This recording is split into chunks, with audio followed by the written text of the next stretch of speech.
तपाईहरु हेर्दै हुनुहुन्छ good morning Nepal. Good morning Nepal. Good morning Nepal. Good morning नेपालको प्रसारणमा तपाईलाई स्वागत छ।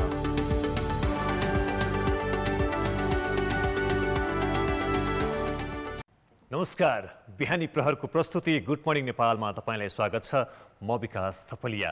दर्शकहरू, चाडपर्वको समय छ, दशैंको समय छ। धेरै मानिसहरू आफ्नो मूल थलो फर्काउँदै हुनुहुन्छ। विदेशमा भएका मानिसहरू स्वदेशमा आफ्ना घर परिवारसँग दशैं मनाउनको लागि आउँदै हुनुहुन्छ। कतिपय मानिसहरू, कतिपय साथीभाइहरू घर पुगिसक्नु भएको होला। काठमाडौँबाट मात्रै झन्डै 7 लाख मानिसहरू आफ्नो मूल थलो फर्किसक्नु भएको छ र अहिले प्रदेशबाट स्वदेशमा आफ्नो मूल थलोमा आउने मात्र होइन, देशबाट आफ्नो घरबाट विदेशमा आफ्नो आफन्त कहाँ दशैं पर्व मनाउन जाने क्रम पनि उत्तिकै रहेको छ। झन्डै 50-60 हजार मानिसहरू दशैं मनाउनको लागि आफ्ना परिवार आफन्त जो विदेशमा हुनुहुन्छ त्यहाँ गएर दशैं मनाउनको लागि जाने क्रम पनि त्यतिकै रहेको छ। र एउटा तथ्याङ्कले के भन्दछ भने झन्डै 50-60 हजार मानिसहरू यसरी दशैंमा दशैं मनाउनको लागि आफ्ना छोरा छोरी अथवा परिवार जो विदेशमा हुनुहुन्छ अध्ययनका क्रममा, कामको सिलसिलामा, व्यवसायको सिलसिलामा त्यहाँ पनि जानुभएको एउटा तथ्याङ्क आएको छ। यसले के देखाउँछ भने एउटा ग्लोबल भिलेजका रूपमा जसरी अहिले संसार परिवर्तन हुँदै आइरहेको छ, त्यसै गरी दशैंले पनि एउटा विश्वव्यापी रूपमा मान्यता पाउँदै गएको छ र दशैं मनाउन अब स्वदेशमा मूल थलोमा मात्र होइन, विदेशमा पनि हाम्रा दाजुभाइ, हाम्रा साथीभाइ तपाईँ हामी गइरहेका छौँ। र दशैं अहिले हाम्रो घर आँगनमा मात्र होइन, विश्वभरि नै, विश्वभरका हाम्रा नेपालीहरूको, हिन्दू नेपालीहरूको घर आँगनमा पुगिसकेको अवस्था छ। र गुड मर्निङ नेपालमा अब हामी लाग्दछौँ यो समयलाई अलिकति आज उमङ्गको समय हो, चाडपर्वको समय हो, यसलाई अब अलिकति साहित्यिक बनाउन गइरहेका छौँ। र आज हामीसँग स्टुडियोमा हुनुहुन्छ कवि, साहित्यकार, गजलकार प्रभाती किरण, जसले नेपाली साहित्यमा कविता रचना गर्नुहुन्छ, गजल, त्यसै गरी समालोचनाको क्षेत्रमा कलम चलाउँदै आउनुभएको छ। उनै साहित्यकार, गजलकार प्रभाती किरण हाम्रो स्टुडियोमा हुनुहुन्छ। नमस्ते। नमस्कार। यहाँलाई स्वागत छ। धेरै धेरै धन्यवाद यहाँलाई। दशैं कसरी मनाउँदै हुनुहुन्छ? दशैं उस्तै हो, सामान्य नेपालीको जस्तो हुन्छ त्यस्तै, साधारण साधारण उमङ्गमय। हजुर हजुर। प्रभाती किरण, हजुर, कस्तो राम्रो नाम। कसले राख्थ्यो? आफै राख्नुभयो, कसैले राख्नुभयो? होइन, यो एकजना साथी दिपेन्द्र सिंह थापा भन्ने एकजना साथी हुनुहुन्छ, उहाँले चाहिँ म उपनाम राख्नु पर्यो भनेर चाहिँ नि सल्लाह गर्दै थिएँ। अनि यो राख्नुहोस्, यो राम्रो छ भन्नुभयो, मलाई मन पर्यो अनि राखेँ। तपाईँको वास्तविक नाम के हो? वास्तविक नागरिकताको नाम अर्जुन अधिकारी। अर्जुन अधिकारी। हजुर। तर अहिले मानिसहरूले चाहिँ प्रभाती किरण भनेर साहित्यिक क्षेत्रमा त अझै नयाँ युवा साहित्यकारहरू बिचमा त तपाईँ एउटा व्यक्तित्वको रूपमा, साहित्यिक व्यक्तित्वको रूपमा परिचित पनि हुनुहुन्छ। यही नामले चिनाएको छ मलाई। यही नामले चिनाएको छ। साहित्यकारको दशैं अथवा चाडपर्वहरू कस्तो हुन्छ, अथवा दशैं लगायतका चाडपर्वलाई हेर्ने दृष्टिकोण कस्तो हुन्छ? चाडपर्व भनेको हाम्रो संस्कृतिको जगेर्ना गर्नुपर्छ। संस्कृतिभित्रका विकृतिहरूलाई हटाउँदै त्यसलाई भावी पुस्ताको लागि संरक्षण गरेर राख्नुपर्छ र त्यसकै लागि चाहिँ क्रियाशील रहने हो।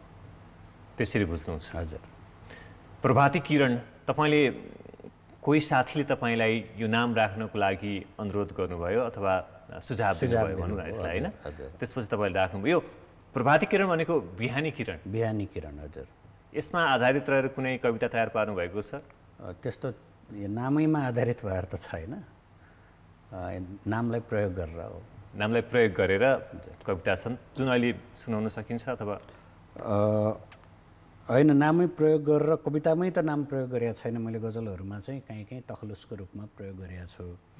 अहिले चाहिँ कविता सुनाउँछु। हुन्छ। स्वाभिमान शीर्षकको एउटा कविता छ, स्वागता छन्दमा। दुःख कष्ट तनमा जति भोगौँ, छैन शान्ति मनमा कति खोजौँ। स्वावलम्बन कता छ इमान, राख्न दिन्न अब बन्धक साना। जिन्दगी कति चलोस् भर छैन, किन्न न्याय नसके घर छैन। छैन लोभ मनमा किन झुक्नु, स्वाभिमान धन हो किन चुक्नु।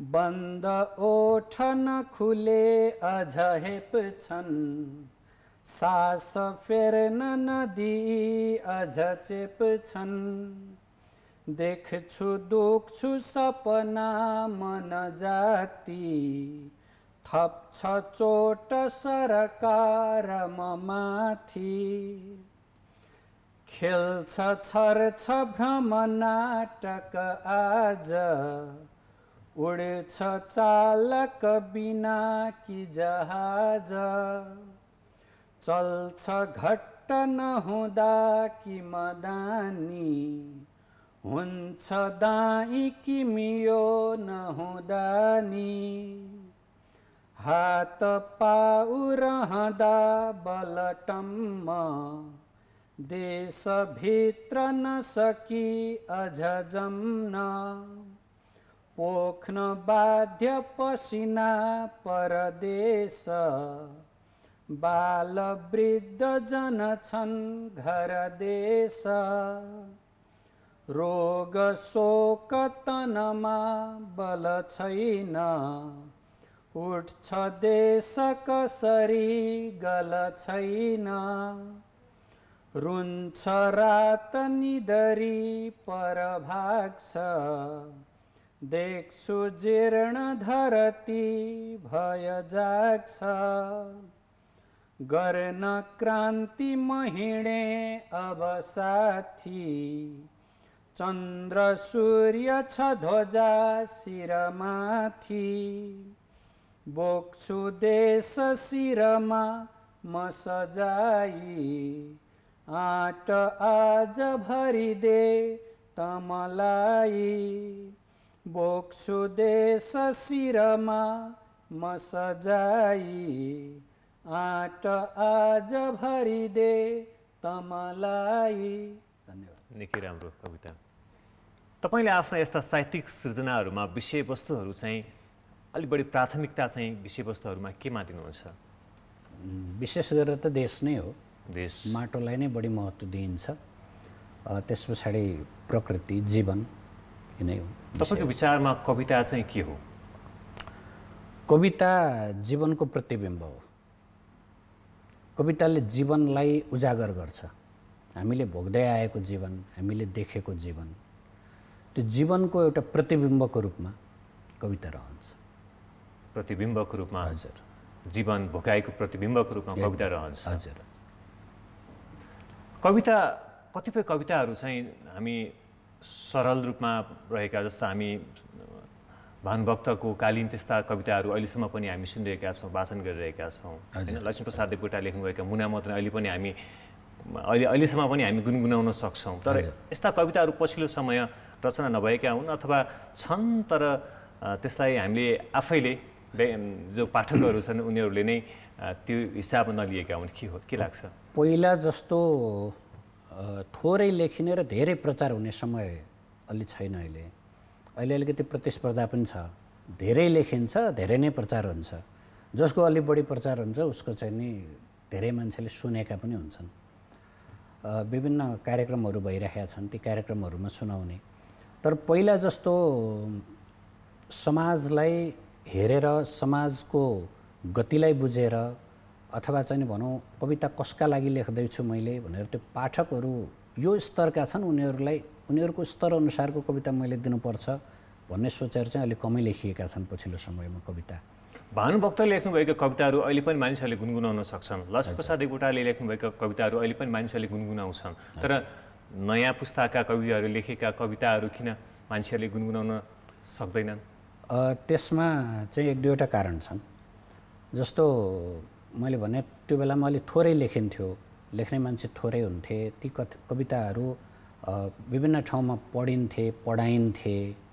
एउटा दर्शनको रूपमा, एउटा संस्कार र संस्कृतिको रूपमा ती कविताहरूलाई ग्रहण गरिन्थ्यो, जसले गर्दाखेरि धेरै पाठक सामु, धेरै श्रोता सामु ती कविताहरू पुगेका थिए। अहिले चाहिँ एउटा कार्यक्रममा वाचन गरिन्छ।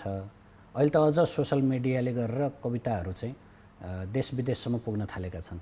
वाचन गरेर सोसल मिडियाहरूमा राखेपछि धेरै मान्छेहरूले त्यो हेर्न सुन्न थालेका छन्। एउटा कारण यस्तो पनि हुनसक्छ, कवितामा प्रयोग गरिएका शब्दहरू अलि जटिल भएर पनि हुनसक्छ। हजुर हजुर, त्यो पनि हो। त्यो पनि हो। अब विशेष गरेर छन्द कविता चाहिँ जिब्रोमा झुन्डिन्छ, छन्द कविताका श्लोकहरू चाहिँ जिब्रोमा झुन्डिन्छ। मुनामदनका श्लोक चाहिँ वाचन गरे जस्तो, मुनामदनका जस्तो छेत्रीको छोरो त्यो पाउ छुन्छ घिनले छुँदैन भन्ने चाहिँ नि सबै नेपालीलाई थाहा छ।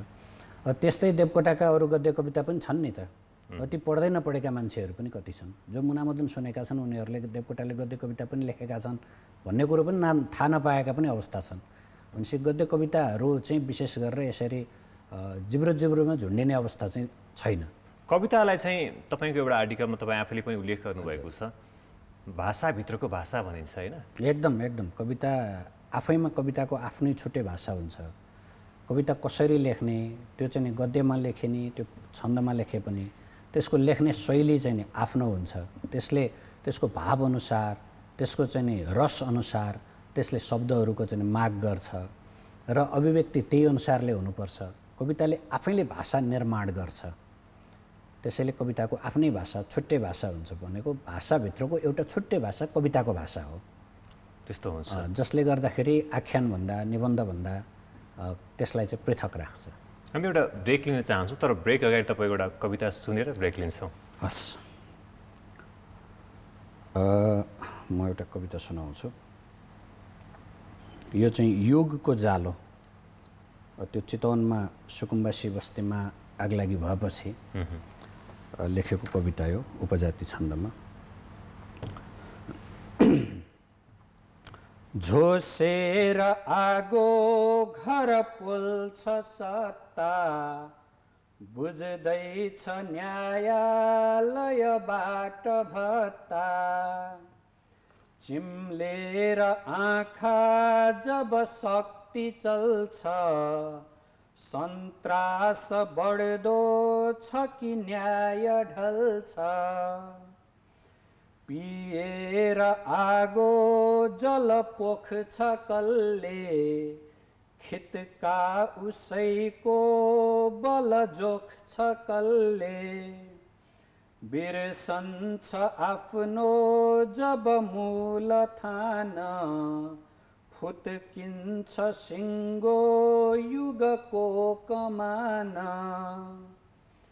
कुल्चेर निर्धा सपना निमोठ्दै, थिचेर आस्था मुटुमा चिमोट्दै, समृद्धि फल्ने बट वृक्ष कस्तो, भुवा उडे झैँ छ कपास जस्तो, युवा लगारी परदेश पोस्छ, उन्मत्त भई शासक नीति खोस्छ, उग्रन्छ कहिले नभ फाट्छ कालो, देखिन्छ आँखा भरि नित्य जालो, मर्दैछ आशा अझ लोकतन्त्र,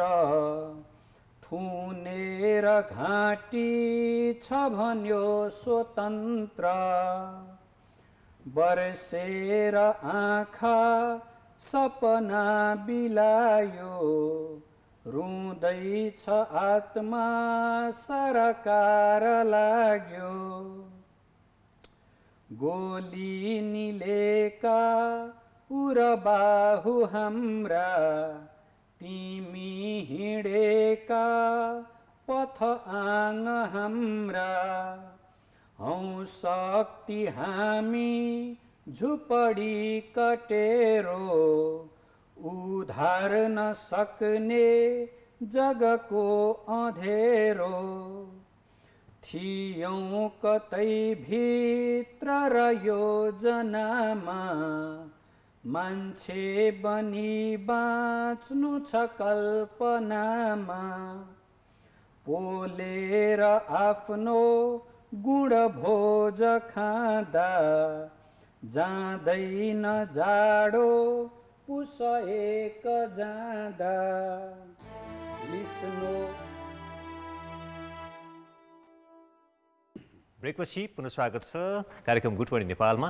आज हामीसँग स्टुडियोमा हुनुहुन्छ साहित्यकार प्रभाती किरण, यहाँलाई पुनः स्वागत छ। हजुर धन्यवाद। तपाईँको अघि केही कविताहरू सुन्यौँ, अब हामी गजल सुन्न चाहन्छौँ। हस्, म एउटा गजल सुनाउँछु। हजज बहरमा। पराई मन हरि आफ्नो बनायो ख्याल ख्यालैमा, पराई मन हरि आफ्नो बनायो ख्याल ख्यालैमा, म ढुङ्गा थिएँ तिमीले नै गलायो ख्याल ख्यालैमा, हुरियाए सरियायौ मटोलाएँ र बोलाएँ, हुरियाए सरियायौ मटोलाएँ र बोलाएँ, म डुब्दै थिएँ तिमीले नै समायो ख्याल ख्यालैमा, म ढुङ्गा थिएँ तिमीले नै गलायो ख्याल ख्यालैमा, थियो यात्रा निकै लामो र थाकेको थिएँ ज्यादै, थियो यात्रा निकै लामो र थाकेको थिएँ ज्यादै, म निद्रामा हुँदा मस्तै जगायो ख्याल ख्यालैमा, म ढुङ्गा थिएँ तिमीले नै गलायो ख्याल ख्यालैमा, म चोर्दै हेर्दथेँ तिम्रा खुलेका ओठका लाली, म चोर्दै हेर्दथेँ तिम्रा खुलेका ओठका